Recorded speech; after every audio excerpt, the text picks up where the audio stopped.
Cerita gadis durhaka yang sombong.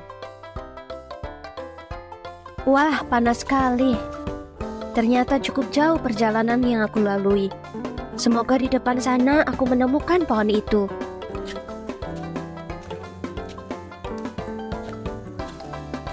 Sepertinya pohon itu yang kucari.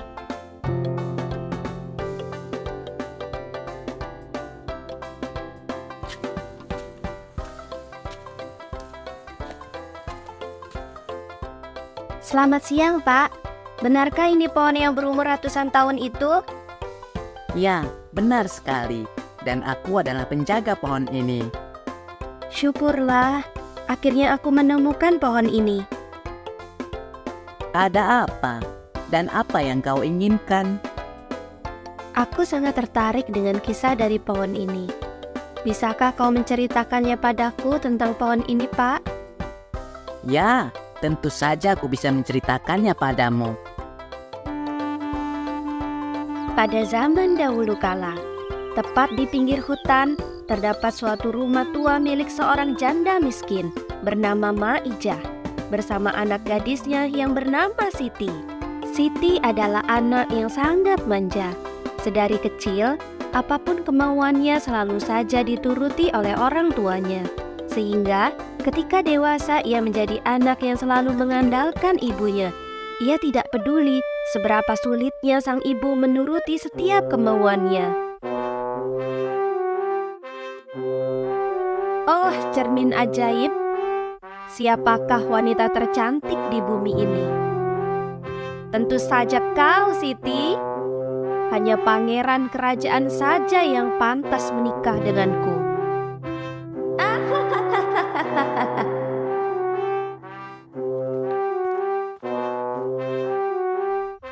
Anakku Siti, bisakah kau menolong ibu nak mencari kayu bakar untuk dijual?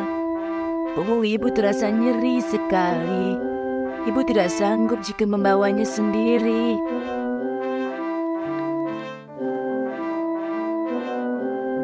Mengapa ibu selalu saja tiba-tiba masuk ke kamar? Seharusnya ibu mengetuk dulu pintu kamarku. Aku tidak bisa, Bu. Nanti tanganku yang halus ini menjadi kasar terkena serat dari kayu yang tajam itu. Lagi pula, bukankah ibu sudah biasa mengambil kayu bakar sendirian? Tapi nak, Sekali lagi aku katakan, aku tidak mau. baiklah nak. Dengan perasaan sedih dan kecewa, Maijah dengan terpaksa pergi ke hutan mencari kayu bakar sendiri. Ia pun mengumpulkan satu persatu kayu bakar untuk dijual.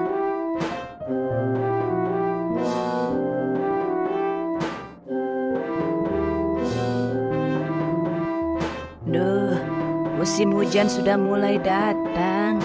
Kayu bakar mulai sulit dicari. Ditambah lagi punggungku mulai sakit-sakitan seperti ini.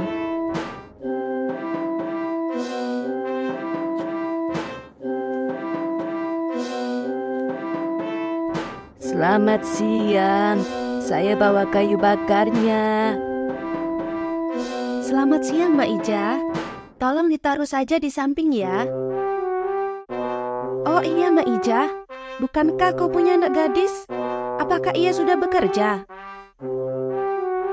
Belum. Memangnya kenapa ya, Bu? Aku membutuhkan orang yang membantu.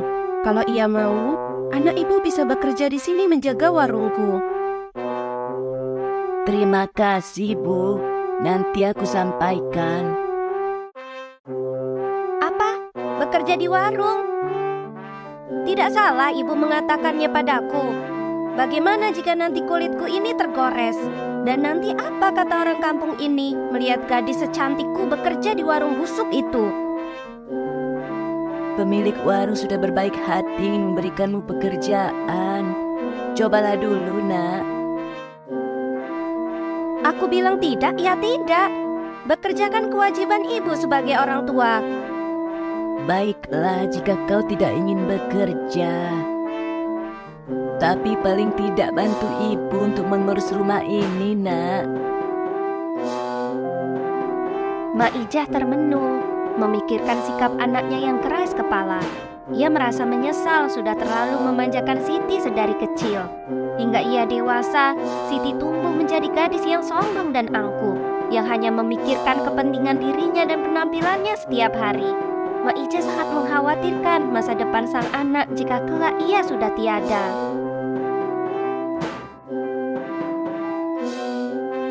Siti, ibu pergi ke hutan mencari kayu bakar dulu. Tolong beres-beres rumah ya, nak. Ih, baju ibu bau sekali dan sangat kotor. Ku cuci bajuku sendiri saja. Punya ibu biar ibu yang cuci sendiri. Ini juga jorok sekali. Kenapa ibu habis masak tidak langsung dicuci sih? Merepotkan saja. Kalau begini terus, tanganku bisa keriput seperti nenek-nenek.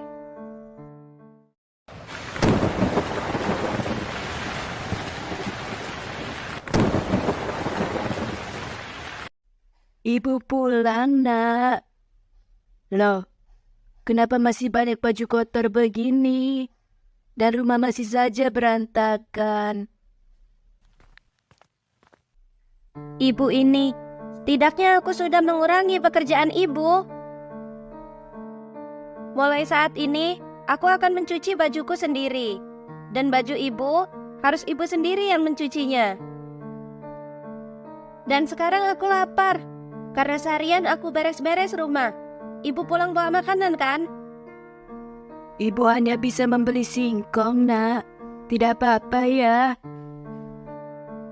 Masa putri cantik sepertiku hanya makan singkong saja? Bagaimana jika badanku menjadi kurus kering? Tapi, nak, uang ibu tidak cukup membeli beras. Ya, aku tidak mau tahu. Kalau perlu, ibu kan bisa meminjam uang saja. Pada keesokan harinya, mereka berdua bermaksud pergi ke kota untuk meminjam uang dan membeli beras kepada Dato' Amar dengan berjalan kaki. Nak, tunggu ibu, nak.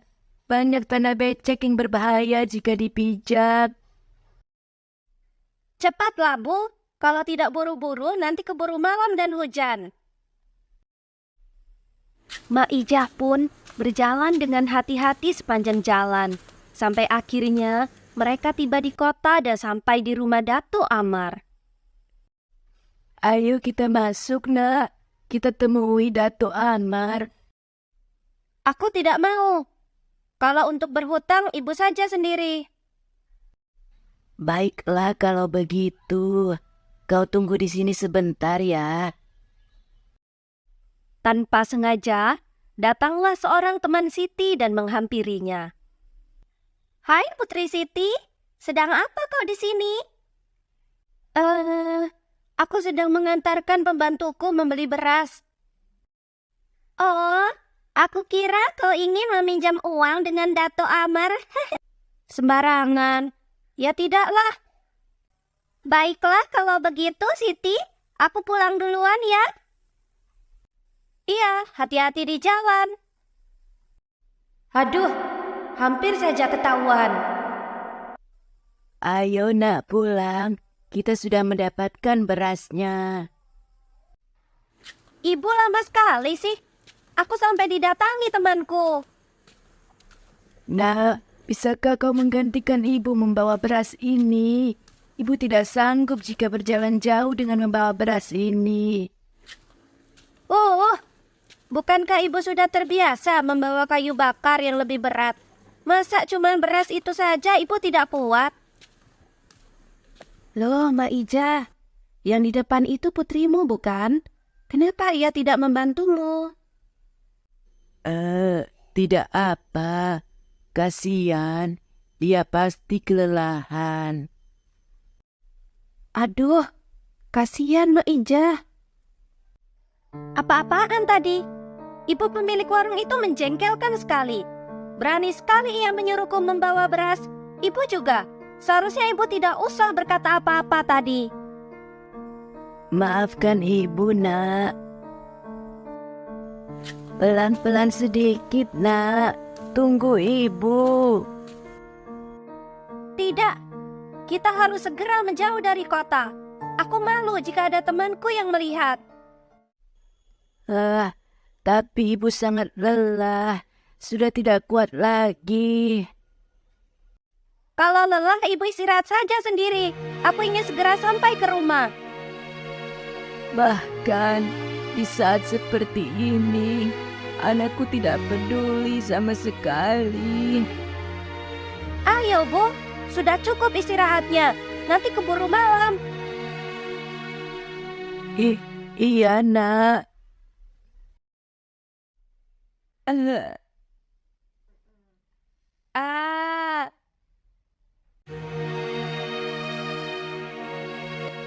Ya ampun, ibu ini bagaimana sih?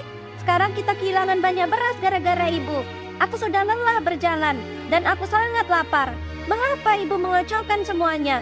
Aku tetap mau makan nasi. Bagaimanapun caranya, ibu harus bertanggung jawab. Maija terenyuh hatinya. Meski ia sampai memelas untuk meminta istirahat sejenak, anaknya tidak peduli sama sekali dengan keadaannya dan terus saja berkata kasar kepada ibunya yang membuat Maija semakin sedih dan kecewa. Ia pun berdoa kepada Tuhan, meminta agar Siti berubah menjadi anak yang berguna bagi orang lain. Ya Tuhan, aku mohon ubahlah anakku agar menjadi anak yang berguna bagi orang lain. Izinkan dia menjadi anak yang baik. Hamba sungguh tidak sanggup melihat sikapnya yang sungguh keterlaluan. Seolah Tuhan mendengar doa Maija. Tiba-tiba hari mulai gelap dan hujan pun turun dengan derasnya. Oh tidak, mengapa hujan deras begini? Bajuku jadi basah dan kotor. Siti berlari kehujanan meninggalkan ibunya di belakang agar ia cepat duluan sampai ke rumah. Hingga ketika ia berlari, ia tersandung sebuah batu dan terperosok jatuh masuk ke dalam tanah lumpur yang membuat tubuhnya perlahan-lahan masuk terhisap ke dalamnya.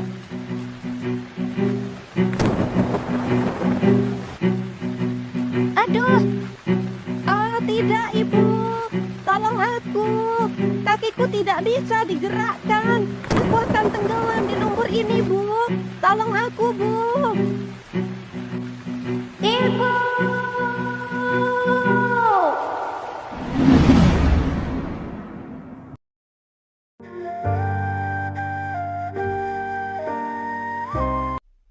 Siti, maafkan ibu, nak. Mengapa semua menjadi seperti ini?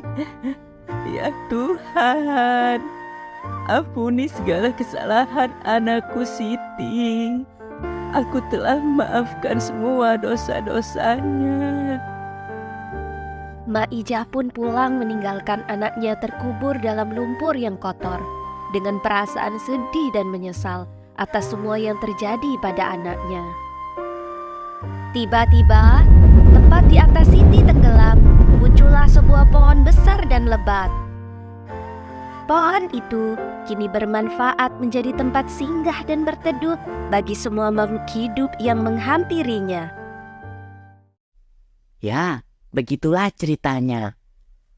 Ya Tuhan, semoga menjadi pelajaran untukku agar menjadi anak yang selalu menyayangi dan berbakti kepada kedua orang tuaku.